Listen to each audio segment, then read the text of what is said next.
All right, everybody, welcome back to the #1 television program in the history of the entire universe. I am Brian Lee Durfee, author of The Forgetting Moon, The Blackest Heart, and The Lonesome Crown. All three books published by Simon & Schuster's Saga Press. Today I'm going to be reviewing Resurrection Walk by Michael Connelly. This is officially a Lincoln Lawyer novel. Now, you know I've got all the Michael Connelly novels over here in my vast library. I'll pan through it here and we'll show you my Michael Connelly shelf right there.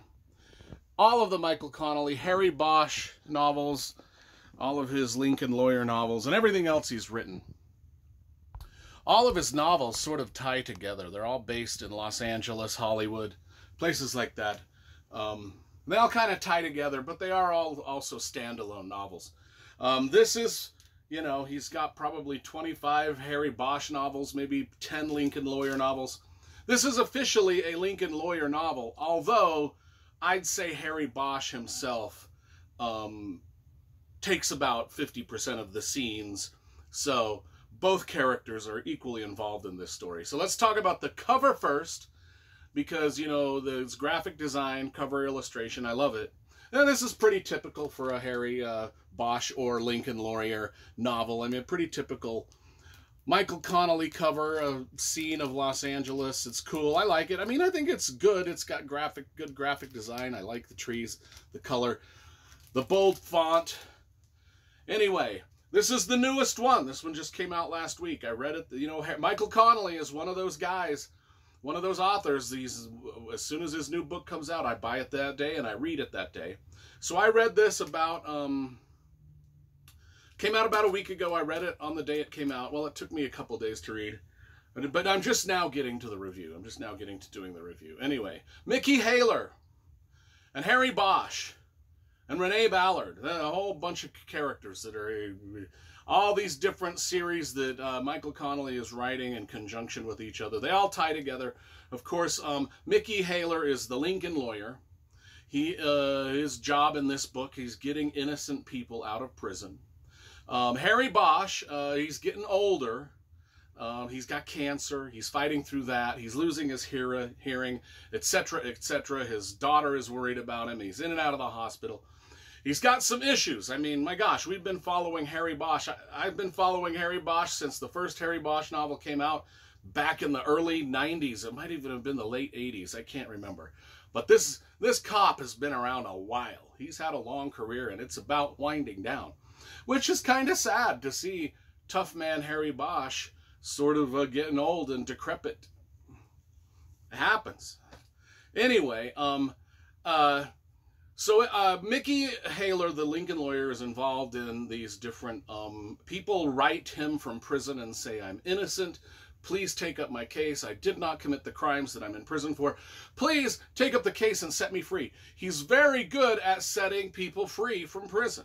So he just gets letter after letter after letter. Now he's started to recruit Harry Bosch into reading some of these letters and helping him with these cases, these innocent cases. Now, Harry Bosch himself is reluctant to help because he knows in these innocent cases, because he was a cop his whole life, his job was to put people in prison. He knows that most people that claim they're innocent, that are in prison, well, it's bogus. They did it. They're just guilty. And he's very reluctant to join this crusade to set the innocent people free. But couple cases come across his, he comes across a couple cases that intrigue him. The one case is of a woman who has been in prison for 5 years for killing her husband. As Harry looks into this case, he can easily see that this is a case where the woman's husband was a police officer, and the police investigating the case just pinned it on her immediately and didn't look into much of the other evidence. Just because they wanted to wrap this case up, because she's a cop killer, let's wrap the case up. It's a done deal, let's get it over with.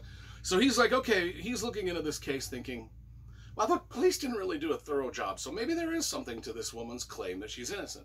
There's another case where there's a teen who is accused of shooting a policeman in the leg, and as he's investigating that shooting, he realizes there's some things not quite making sense, and he begins to think that the cop accidentally shot it was an accidental shooting where the policeman shot the policeman accidentally. Like, it's just like it was an accidental pull your gun out of your holster and accidentally shoot yourself type of a situation.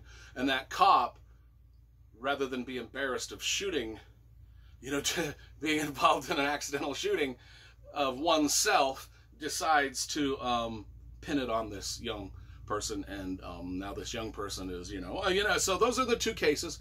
They converge. It kind of boils into a courtroom drama at the end, where in a very engaging, just the amount of research and knowledge that Michael Connelly has, not only on the legal system, the police procedure and the law.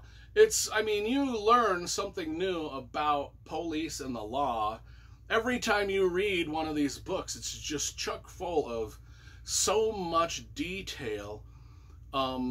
Staggering amounts of detail. That's interesting to read about, too. That's why we love Michael Connelly and these police procedurals or these legal thrillers. And this is a combination of both. Here's the thing is, I love this book. I will be honest. I don't know if I like when we're bouncing back and forth between Harry Bosch and the Lincoln Lawyer.